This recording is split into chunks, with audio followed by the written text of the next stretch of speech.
જીવની યાત્રા ચાલી રહી છે પૃથ્વીમાં. એટલે જેમ કે મેં યોગી છું, પણ મેં સીધું દેખી જ લઉં છું એમ કે આ જીવ કેટલા જન્મથી યાત્રા કરતો આવ્યો છે અને હજુ કેટલી કરવાની છે. એટલે જો યાત્રા કરવાની બાકી હોય તો તમે એના પર કામ ન કરી શકો એમ, કેમ કે એ બી ઈશ્વરનો એક લો છે એમ. એટલે તમે એને જોઈ શકો એમ, તમે એના માટે પ્રાર્થના કરી શકો કે હે ઈશ્વર, તું આ જીવનું કલ્યાણ કરજે એમ. પણ આ યાત્રા તો દરેક જીવની કર્મ અનુસાર જ ચાલતી હોય, પૂરી કરવી જ પડે. એટલે એ તો પૂરી કરવી જ પડે. તમે આ જન્મમાં એને કંઈ પણ ફંડિંગ આપી દો તો બીજા જન્મમાં બાકી રહે, પણ એ તો બેટર છે કે આ જન્મમાં પૂરું થઈ જાય. કારણ કે બહુ જન્મથી આપણે બધા ગમે ત્યાં ધક્કે ચડ્યા જ છીએ, અને આ જન્મમાં જો રસ્તો મળી જાય તો નીકળી જવાય એમ. બાકી વાત રહી ખાવા પીવાની નહીં, તો એ તો હવે આપણી મોટી સૃષ્ટિમાં દરેક જીવ છે એને હાથ પડે ઈશ્વર નિર્માણ કરી દે છે.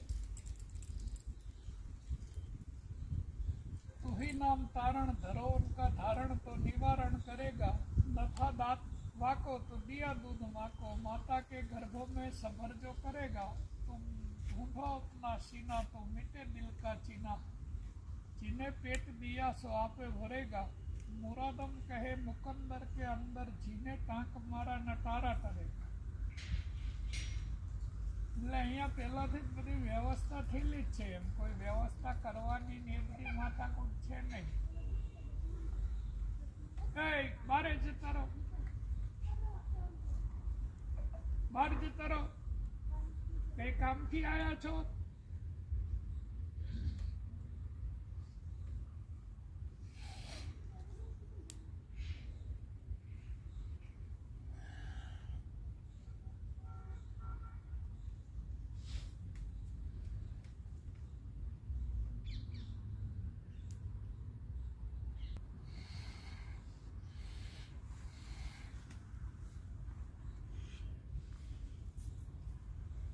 એટલે અહીંયા કને બધું ઓટો મોડ ઉપર છે,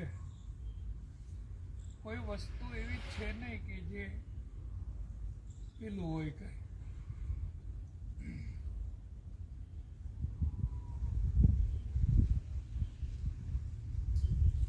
અહીંયા કોઈને આપણે આશીર્વાદ આપી અને કોઈ આશીર્વાદ લઈને જાય એવું બી કઈ નથી, એ બી એક ભ્રમ છે. કારણ કે આ સમસ્ત સૃષ્ટિ છે એનો જે રચયિતા છે એ રચયિતા એવી રીતે રચેલી છે કે શું કહેવાય પેલો શ્લોક બોલો જોરથી બોલો. પૂર્ણમિદમ પૂર્ણમેવાવશિષ્યતે. એટલે આ આખી સૃષ્ટિ જે છે એ સંપૂર્ણ રચેલી છે રચયિતાએ. એટલે મેં તમને આશીર્વાદ આપું તમે આશીર્વાદ લઈને જાઓ એવું નથી, એ ફોર્માલિટી છે. એક એક્ઝામ્પલ સાથે સમજાવું જો સમજમાં આવી જાય તો આ સામે ઝાડવું છે અને એક બીજું ઝાડવું છે એની બાજુમાં, એ લીમડો છે અને આ છે બીલી. ત્યાં બીલી છે ઓલા લીમડા ઉપર પ્રસન્ન થઈ જાય, ફીદા ફીદા થઈ જાય કે મારે તને કંઈક આપવું જ છે એમ, ઘણી ખંભા એમ. એટલે લીમડો ખડખડાટ હસી પડે કે એ બધી વાત સાચી છે, તું મારી સખી છે, પડખે ઊભી છે, એટલે તારાથી મને બહુ ખુશી છે. અને વાત રહી લેવડ દેવડની, તો તારો જે રચયિતા અને મારો રચયિતા એક જ છે, સર્જનહાર છે એ બેયના એક જ છે. આપણા શરીર ખાલી અલગ છે. એટલે તને જેને બનાવેલી છે એને જ મને બનાવેલો છે. એટલે તું તારી જગ્યાએ સંપૂર્ણ છે અને હું મારી જગ્યાએ સંપૂર્ણ છે, પણ વાત રહી તારે મને કંઈક દેવાની એમ. તું મને ખાલી એક અણુ આપે ને અણુ, તો એ અણુ બી મારે લઈ અને મૂકવો ક્યાં? આ સૃષ્ટિ તો સંપૂર્ણ બનેલી છે, એટલે મારે એ અણુ લઈને પાછું બોજ લઈને ફરવાનું ને તારો અણુ લઈને મૂકવાનો ક્યાં? આખા બ્રહ્માંડમાં ક્યાંય જગ્યા નથી અણુ મૂકવાની. આ માંગળી અડાડીને તમે આખું પાછું કરો તો આખું બ્રહ્માંડ હલે. ક્યાંય જગ્યા નથી અણુ મૂકવાની. તો પછી ઘડીક થાય ફેર ભાવાવેશમાં આવી જાય. તો હવે કે મારે તને આશીર્વાદ આપવો છે એમ. આશીર્વાદનો સાયન્ટિફિક મિનિંગ થાય તરંગ.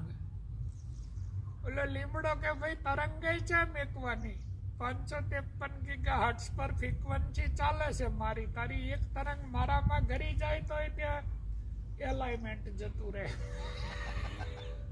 એટલે ટ્યુન જ કરેલી છે ફ્રીક્વન્સી. એટલે આ બધી સાલી નરદમ ખોટી વાતો છે. હું આશીર્વાદ આપું ને તું આશીર્વાદ લઈને જતો રહે. બધી લોકોને ફસાવાની વાતો છે કશું નહીં એમ. સત્ય માનવની સંયમની શોધ છે. અને સત્યને પ્રાપ્ત કરવું હોય તો કોઈ ગુરુ બી તમને સત્ય આપે નહીં. એ બધા ઇમોશનલ કુંડલા ભરેલા છે એટલે લઈને બધા ચાલ્યા કરે. પણ અમારું નામ દશરથ બાપુ છે. એટલે તારી સમજમાં આવે કે તારી સમજમાં ના આવે એનાથી મને કોઈ મતલબ નથી એમ. પણ નગ્ન સત્ય આવું છે એમ કે આ તો તારા સંયમની યાત્રા છે. અને જો તું જાગી ગયો હોય તો બીજાને જગાડવા રહેવાની વાત નથી એમ. એટલે તું જાગી ગયો હોય તો તારો રસ્તો છે એ સિલેક્શન કરીને નીકળી જવાની વાત છે. તું જગાડવા રહેતો તું ઓલા જાગીએ તું જાગેલો છે એ ના હુવારી દે એવું બન્યું જ છે.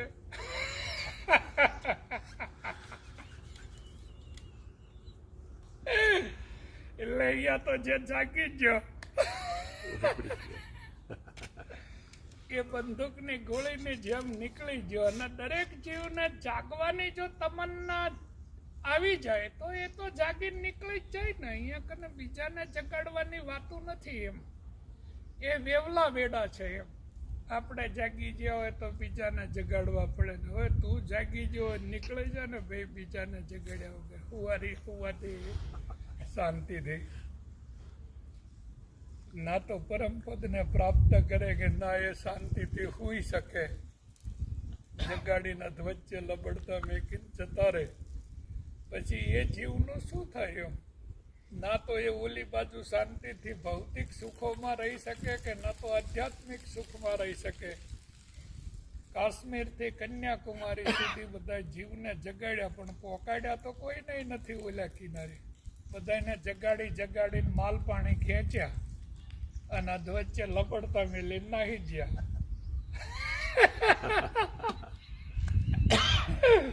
પછી મારા બેટા કે દશરથ બાપુ બહુ કડક છે. અરે કડકની ક્યાં વાત છે? નગ્ન સત્યની વાત છે. અમારે એકની પાછળ એક જ થાય. તો અમૃતગીરી બાપુની પાછળ મેં એક જ છું ભજનમાં.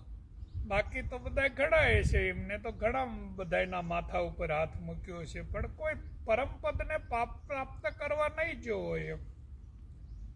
કોઈ ગાદી હાટું જોવો છે ને કોઈ પ્રોપર્ટી હાટું જોવો છે ને કોઈ પદ હાટું જોવો છે ને કોઈ વાઇટાલિટી હાટું જોવો છે ને કોઈ પર્સનાલિટી હાટું જોવો છે ને કોઈ કેટેગરી માટે જોવો છે ને કોઈ ગાડી બંગલા મોટર હાટું જોવો છે ને કોઈ. એક અમારા બાપુ છે એ વળી પાછા દિલ્હી 5 વર્ષ રહી આવ્યા. એટલે બધાએ અલગ અલગ હેતુથી જ્યાં હોય પણ ભજન તો દશરથ બાપુએ કરેલું છે એમ અમૃતગીરી બાપુનું. એટલે ભજનમાં કોઈ ભાગીદાર નથી એમ. એ મોટો હોય ને સેલ્યુટ કરવી પડે એ વાત અલગ છે કે હા સમજે નહીં હાલ હોય તો પગ હું હરું નીકળી જાઉં. બીજી માથાકૂટમાં પડવું એના કરતા એનો ઈગો ઘવાય એના કરતા આપણે પગ હું હરું નીકળી જવું સારું. એ ડાયા માણાનું કામ છે પણ ગાંડાનું નહીં એમ. બાકી ભજન કરે એને ગુરુનો વારસો કહેવાય. એ ગુરુએ થાપેલી ગાદીઓ છે એને ઉથલ પૂથલ કરે એને વારસો ન કહેવાય. વારસો કોને કહેવાય? એમ ગુરુએ જે ભજન કરેલું હોય એના કરતા એનો શિષ્ય સવાયું ભજન કરે તો ગુરુને ખુશી થાય. અને પિતા હોય, પિતા એનો પુત્ર છે એ પિતા કરતા સવાયો હોય તો પિતાને ખુશી થાય કે ભાઈ ચલો મારો પુત્ર સવાયો છે. એ પિતાની બરાબરી મારે કે પિતાથી નીચો રહે તો એ પિતાને ખુશી ના થાય એમ. અને શિષ્ય બી ગુરુથી નીચો રહે કે ગુરુની બરાબરી કરે તો કોઈ દાડો એના ગુરુને ખુશી ના થાય. શિષ્ય તો હર હંમેશા ગુરુ કરતા સવાયો હોય તો જ ગુરુને ખુશી થાય કે મારો દીકરો સવાયો છે. અને એ બી ભજનમાં.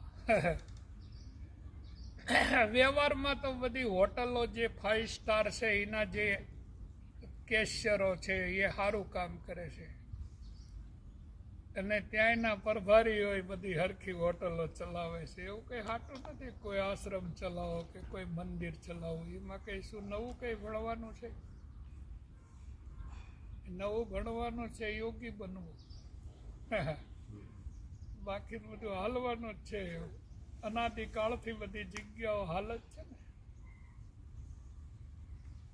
ભજનની વાત છે, ભજનની વાત છે, ભજનની. ગિરનાર ઉપર તો બધા હજારો પરમહંસો થઈ ગયા છે. 84 સિદ્ધિઓના બેસણા છે, નવનાથના બેસણા છે. બીજા બધા અત્યાર સુધીમાં કેટલા બધા જતી સતી થઈ ગયા. આપણે એટલો બધો ડીપની તો ખબર નથી, પણ છતાં એક વસ્તુની ખબર છે કે તમારે અષ્ટાંગ યોગમાં પારંગત થવું પડે. ભજન ના કરેલો હોય તો એ જગ્યા છે એનું તેજ ઘટવા માટે. ભજન કરેલું હોય તો જ જગ્યાનું તેજ વધે.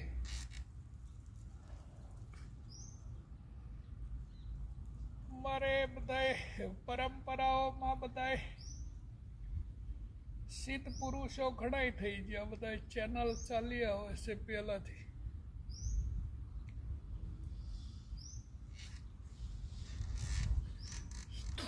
અત્યારે તો બધા ઝઘડા ટંટા ચાલે છે.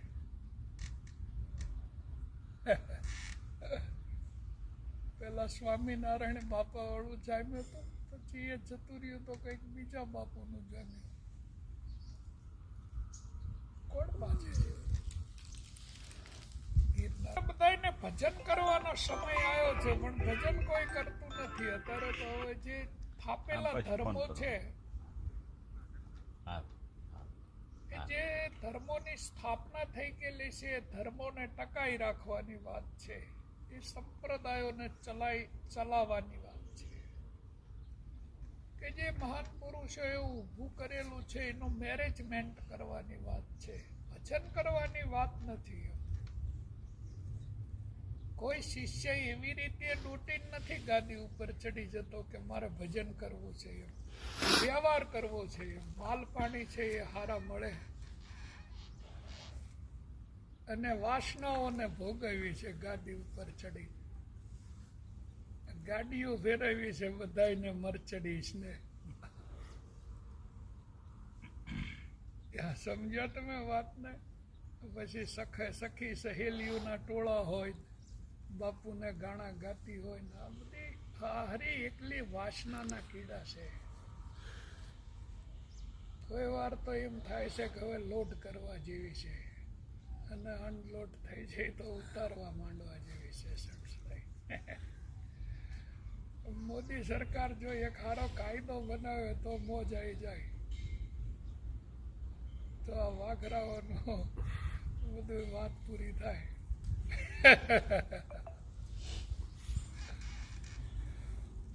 શું ચાલી રહ્યો છે એ તો તમને મને ખબર જ છે. જે જેટલો ઊંચાઈ ઉપર ડોળ કરી રહ્યો છે એ ચોખ્ખો દેખાઈ રહ્યો છે. એના મૂર્ખાને ખબર નથી કે મને કોઈ જોઈ નથી રહ્યું. તારા બાપા બધા જોઈ જ રહ્યા હોય. તું કઈ નવી આઈટમ છે?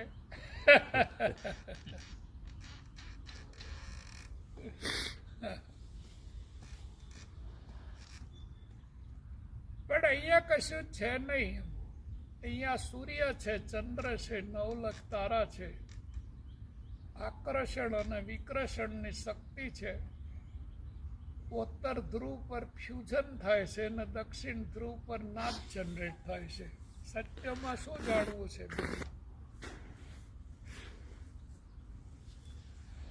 સત્યમાં કશું જાણવા જેવું છે જ નહીં. સૂર્ય છે, ચંદ્ર છે, નવલખ તારા છે, આકર્ષણ અને વિકર્ષણ શક્તિ છે. દક્ષિણ ધ્રુવ પર વીજળી થાય, નાદ થાય, ને ઉત્તર ધ્રુવ પર વીજળી થાય, આકર્ષણ અને વિકર્ષણ. તો સર્વતંત્રમ શાંતમ વ્યોમાતીતમ નિરંજનમ નાદ બિંદુ કલાતીતમ તસ્મે શ્રી ગુરુવે નમઃ. નાદ અને બિંદુનું કલાતીતમ છે. પાંચ માત્રાઓ જેને ડેવલપ નથી કરેલી એને તમે સાધુ છે એવું કઈ રીતે કહી શકો? એમ બીજા 100 જણા કહેતા હોય કાંઈ 1008 છે, એટલે મારે દશરથ બાપુ નહીં કહેવાનું કાંઈ 1008 છે. અને ખોટા માણસોને આપણે જ્યાં સુધી પ્રોત્સાહિત કરશું ત્યાં સુધી ધર્મનું શું થશે? એનો અહમ છે, એને પોષવા માટે આપણે ચારેય કોરથી થીગડા મારે જેવી હડેલી બુદ્ધિના. એનાથી કલ્યાણ શું થવાનું છે એમ પૃથ્વીની પ્લેટમાં? પછી તમે મારો અહમ છે એને પોષવા માટે હાયે હા કરો, એનાથી શું કલ્યાણ થવાનું છે વિશ્વનું? એટલે સતના માર્ગે ચાલો, સત વચન બોલો અને સત વચનનું આચરણ કરો. ને કે અત્યારે જે લોકો તમને વાહ વાહ કરી રહ્યા છે એ કઈ તમારા બાપ છે, એ આડા નહીં આવે. ભગવાનના દ્વારમાંથી બધાને નીકળવાનું છે, તમારે ને મારે. એમાં ઈગોની પીપુડી ક્યાં આવી કે તું આટલો બધો ગરમ થઈ જાય છે દશરથ બાપુ ઉપર? સત્યનો સ્વીકાર કરવાની તારામાં શક્તિ હોવી જોઈએ ને. એમ યોગી સાક્ષાત શેષ નાગનું સ્વરૂપ છે, એટલે તું વારંવાર નાગની પૂંછડી ઉપર પાણી મૂકે તો શું થાય?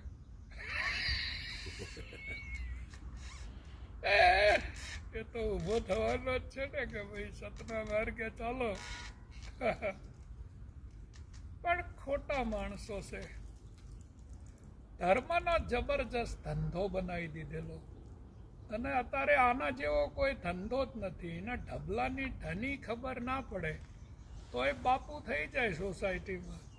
4 ફટકા મારતા રામદેવ પીરે શીખવાડ્યા નથી પેલા દિલ્હીવાળા કે આ એ પુત્ર મંડ્યા નથી સોસાયટીની પથારી ફેરવવા. ઊંઠના ગાંગડે ગાંધી થઈ જાય. અને ધ્યાનનો એવડો મોટો ધંધો ચાલી રહ્યો છે કે તમે કલ્પના ના કરી શકો એમ. અને રોયલ ધ્યાની પુરુષ કોને કહેવાય ખબર છે? જેની શ્વાસની ગતિ સમગ્રતાથી બંધ થઈ ગયેલી હોય અને પછી જે કન્ડિશન સર્જાય એને ધ્યાન લાગ્યું કહેવાય. ધ્યાન કોણ કરી શકે? જેની શ્વાસની ગતિ છે એ બંધ થઈ ગયેલી હોય અને મનની ગતિ બી બંધ થઈ ગયેલી હોય, અને જે કન્ડિશન સર્જાય એનો ધ્યાન કહેવાય. આ તો ફૂંફાડા મારતો હોય આખી રાત, કોઈને પડખાવાળાને હુવા ના દે એટલા તો ઘોડા તાણતો હોય, તો સવારમાં ઉઠી જાય એટલે કે હું ધ્યાની છું. એટલે તું ધ્યાની ન કહેવાય. રાતે આખી રાત કોઈને આશ્રમમાં હુવા નહીં દીધા એટલા તો તારા નાહકોરા છે, ફૂંફાડા મારે છે. પણ મારા બેટા ઊંટના ગાંગડે ગાંધી થઈ ગયા. એ અત્યારે સારામાં સારો ધંધો ધર્મનો છે અને ધ્યાનનો બી સારામાં સારો ધંધો છે. ધર્મ કોઈને ધારણ કરવો નથી અને ધ્યાન કોઈને કરવું નથી. ધ્યાનની જે ખારી કંપની ટોપલેટો બનાવે તો ત્યાંથી 5,000-5,000ની એક ટોબલેટ લઈને ગળી જેવી તો કુંડલીની જાગી જાય, અને જાગી જાય તો માલામાલ થઈ જાય. તો ભગવાનની તો કોઈ જરૂર જ નથી ધર્મની જરૂર, કે નથી સતના માર્ગે ચાલવું. અમને બધું મળી જાય ને અમને ફાવે એમ કરવા જોઈએ. એમ તમે કઈ મેન્ટલી સલાહ સૂચન ના લો. એમ માલ પાણી આવી જાય પછી અમારે જે કરવું હોય એને કરવા જોઈએ. એમ એના માટે તમે અમને ડિસ્ટર્બ ન કરો. એટલે અમને એમાં શું કરવું જોઈએ કહો? મેં ઘાણામાં નાખીને તેલ કાઢવાનો સમય આવ્યો. જો કે મહાન પુરુષો એ અગમો ભાખેલી છે કે હવે આમના ઘાણીઓમાં નાખીને તેલ જ કાઢવાનું છે. પણ હવે તેલ કાઢવાનો સમય તો આવ્યો છે, પણ ઘાણા તૈયાર કરે તો સારું, ને કે હવે ધર્મ બચે નહીં. દરેક વ્યક્તિએ પોતાના સવારથને આગળ રાખી અને પોતપોતાની સહેલીમાં ઢાળી દીધો સનાતન ધર્મને. એટલે સનાતન ધર્મ જે હતો ને એ લોકોનો ધંધો બનીને રહી ગયો. એમ જે ધર્મને આત્મસાદ કરવો જોઈએ એ ધર્મ છે એ આ માનવ જાતિનો ધંધો બનીને રહી ગયો. વાત સમજમાં આવે છે ને? એટલે આજે વાત થઈ રહી છે એ કોઈ અહંકારથી નથી થઈ રહી, પણ નગ્ન સત્ય છે. સત્ય બી નહીં, સત્યમ પરમ ધીમહિ, અંતિમ સત્યની વાત છે. સત્યમેવ જયતે છે, એમાં તો બધું ઘણું પ્લસ માઇનસ છે. પણ આ જે વાત થઈ રહી છે એ સત્યમ પરમ ધીમહિ, અંતિમ સત્યની વાત છે. પણ આ કોયડો હવે સોલ્વ થાય, એક ડોક્ટર આવી જાય તો, અને એ ડોક્ટર છે કલ્કી. એ કલ્કી અવતાર થાય તો આ કોયડો સોલ્વ થાય. કે આ મારા બેટા સમજાવવાથી સમજાયો નથી, બહુ જાડી ચામડીના છે, તગડા થઈ ગયા. અને પછી એવડા મોટા ગ્રુપ બનાવેલા છે તમે એને કઈ કહી ના શકો ને કે તમારી પહોંચી ચાલે. એટલે આપણે સત્યને સમજતા હોય તો તમારે ત્યાં ચૂપ રહેવાનો. એમ 99 નાગા ભેગા થયા હોય તો તમે શું કરો? એકલા સત્યને લઈ ખંગાળી નાખે તમને. બધા જીસસ ગોડને પૂળીએ ચડાવી દીધા ને મનસૂરને ફાંસીએ ચડાવી દીધો ને